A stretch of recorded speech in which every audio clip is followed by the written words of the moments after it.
नमस्कार दोस्तों। आज हम साथ मिलकर एक ऐसी यात्रा पर निकल रहे हैं जो आपको केवल सुनने के लिए नहीं बल्कि महसूस करने और जीने के लिए है।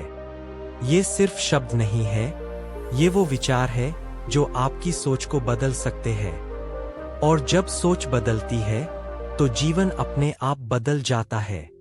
तो चलिए अपने भीतर की नींद को जगाते हैं और सुनते हैं जीवन को बदल देने वाले कुछ अमूल्य प्रेरणात्मक विचार, जिनमें श्री कृष्ण की बातें भी होंगी, जिनसे हमें हर कठिन समय में मार्गदर्शन मिलता है।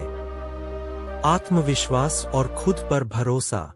खुद पर भरोसा रखो, दुनिया तभी तुम्हें मानेगी जब तुम खुद को मानोगे। हर महान कहानी की शुरुआत एक साधारण व्यक्ति से हुई है। महात्मा गांधी, कलाम साहब, स्वामी विवेकानंद, ये सब वही लोग थे जो खुद पर विश्वास करते थे। अगर आप खुद को कमजोर मानते हैं तो आप सचमुच कमजोर हैं। स्वामी विवेकानंद, जो इंसान खुद को जीत लेता है वही सच्चा विजेता होता है। कभी किसी के शब्दों से मत टूटो, कभी किसी की तुलना से खुद को कम मत समझो। आप जैसे हैं वैसे ही अनमोल है। और जब अर्जुन जैसे योद्धा भी खुद पर भरोसा खो बैठते हैं तो श्री कृष्ण ही उन्हें याद दिलाते हैं, तू अपने धर्म पर अडिग रह और स्वयं को मत भूल। संघर्ष का मूल्य। संघर्ष जितना बड़ा होगा, जीत उतनी ही गौरवशाली होगी। हर चमकती चीज के पीछे गहरा अंधेरा होता है। हर मुस्कान के पीछे आंसू होते हैं। जब सब कुछ खिलाफ हो तभी तो खुद को साबित करने का वक्त होता है। कभी सोचिए, रात सबसे अंधेरी कब होती है? जब सवेरा सबसे नजदीक होता है। तो अगर अभी आप टूट रहे हैं, थक रहे हैं, तो समझिए सफलता आपके सबसे करीब है। जिस तरह अर्जुन को कुरुक्षेत्र में लड़ाई से डर लगा, उसी तरह हम जीवन से डरते हैं। मगर श्री कृष्ण की तरह कोई हमें कहे, तू युद्ध कर, क्योंकि तू रुक गया तो समय तुझे पीछे छोड़ देगा। लक्ष्य और जुनून। अगर आप एक तीर की तरह उड़ना चाहते हैं तो पहले खुद को एक धनुष की तरह खींचना होगा। लक्ष्य छोटा मत रखिए, क्योंकि छोटे सपने इंसान के आत्मबल को बड़ा नहीं बनाते। सपने वो नहीं जो हम नींद में देखते हैं, सपने वो है जो हमें नींद से जगाते हैं। डॉ. APJ अब्दुल कलाम। सपना जब तक डराए नहीं तब तक वो बड़ा नहीं होता, और जब तक उसे पूरा करने की जिद न हो तब तक वो सिर्फ ख्याल होता है। लक्ष्य को बस देखा नहीं जाता, उसे जिया जाता है, उसके लिए लड़ा जाता है। श्री कृष्ण ने अर्जुन को यही कहा था, मोह और भ्रम को त्याग कर लक्ष्य पर टिके रहो।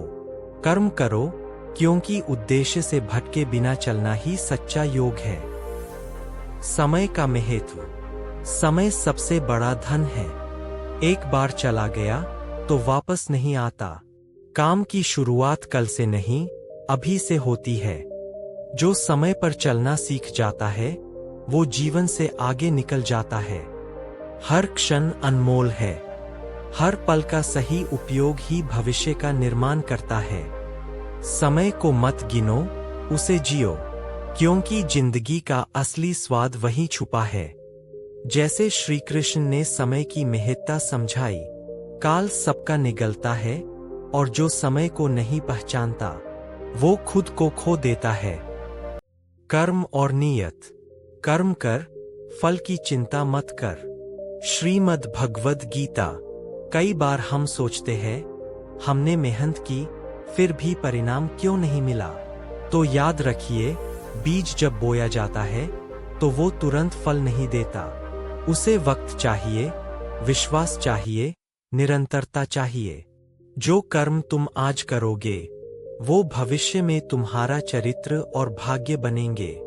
दुनिया को बदलने की शुरुआत हमेशा खुद के कर्मों से होती है। कर्म का फल देर से मिले या जल्दी, पर श्री कृष्ण कहते हैं, कर्म का कोई भाग व्यर्थ नहीं जाता। सकारात्मक सोच। हर समस्या के दो पहलू होते हैं, या तो हम टूट जाते हैं या निखर जाते हैं। फर्क इस बात से नहीं पड़ता कि हमारे साथ क्या हुआ, फर्क इस बात से पड़ता है कि हम कैसे प्रतिक्रिया देते हैं। सोच को बदलो, हालात खुद ब खुद बदलने लगेंगे। अगर आप सोचते हैं कि आप कर सकते हैं, तो आप कर लेंगे। अगर सोचते हैं कि नहीं कर सकते, तो आप सचमुच हार जाएंगे। सोच वही रखो जो आग जलाए, जो हौसला दे और जो तुम्हें खुद से मिलाए। जैसे श्री कृष्ण ने कहा, व्यक्ति जैसा सोचता है वैसा बनता है। इसलिए अपने विचारों को उज्ज्वल रखो। रिश्ते और इंसानियत। इंसान का सबसे बड़ा गहना उसका व्यवहार होता है। आप कितने बड़े बने, लोग भूल सकते हैं, लेकिन आपने उनके साथ कैसा बर्ताव किया, वो कभी नहीं भूलते। हर इंसान की एक कहानी होती है, इसलिए किसी को बिना समझे मत आकिए। बड़े बनने के लिए विनम्र होना जरूरी है, और विनम्र होने के लिए भीतर से मजबूत होना पड़ता है। कुरुक्षेत्र में जब दुर्योधन रिश्तों को ताक पर रखकर अहंकार से लड़ रहा था, श्री कृष्ण ने वही धर्म चुना जो न्याय और इंसानियत के साथ था। अंतिम प्रेरणा। तूफान आते हैं तो क्या हुआ, बिजली भी तो चमकती है उसी वक्त। आपको रुकना नहीं है, क्योंकि आप सिर्फ एक इंसान नहीं, आप एक प्रेरणा बन सकते हैं। अगर तुम थक जाओ तो रुक सकते हो, लेकिन हार मानना विकल्प नहीं होना चाहिए। आपका जन्म एक संयोग नहीं है, आप किसी महान कार्य के लिए पैदा हुए हो। तो अपनी क्षमताओं को पहचानो और उस दिशा में पहला कदम उठाओ। श्री कृष्ण की तरह सोचो। जब सब कुछ भ्रम में डूबा हो, तब भी शांति और समझ से निर्णय लो। समापन। तो दोस्तों, ये थी हमारी आज की 20 मिनट की यात्रा, जो शब्दों से शुरू हुई और आत्मा को छू गई। अगर इन विचारों ने आपके भीतर कुछ जगाया हो, तो उन्हें सिर्फ सुनकर मत छोड़िए, उन्हें अपनाइए। चलिए उस राह पर जो आपको एक नए आप तक लेकर जाए। आपके अंदर शक्ति है, हौसला है और बदलाव की आग है। तो आज से, अभी से अपने अंदर के नायक को जगाइए। धन्यवाद। आपका दिन मंगलमय हो। जय श्री